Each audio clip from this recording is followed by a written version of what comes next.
Ano um, mag-evolve yung love ng mga three queens para kung sabihin.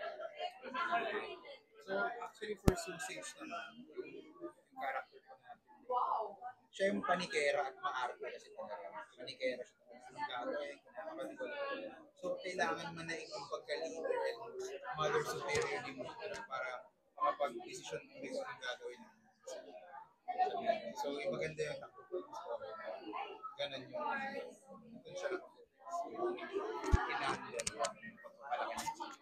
Maganda. Ay, hindi pa. Ay, iniisip mo. Iniisip mo. Siya, paano yung preparation? Like, syempre parang nangyayari din yun ngayon eh. Parang on the spot, biglang may baby na darating, di ba? Even in real life. Kayo po, paano yung naging preparation niyo para tanggapin yung baby?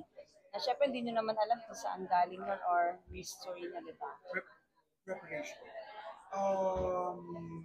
As an actor, siguro mas in-explore ko yung possibility na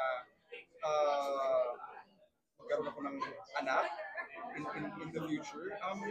Yung preparation ko as an actor, siguro mas immerse ko yung sarili doon sa what if maging magulang ako. Ano yung gagawin ko? Ano yung mga willing kong i-sacrifice para dun sa bata?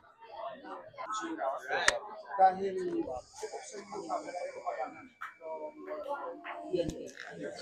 Okay, okay.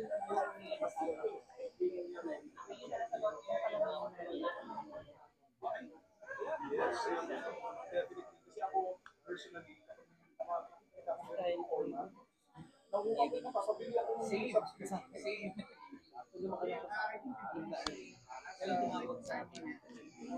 can see this type of format na mga scroll tayo, lumalabas sa atin.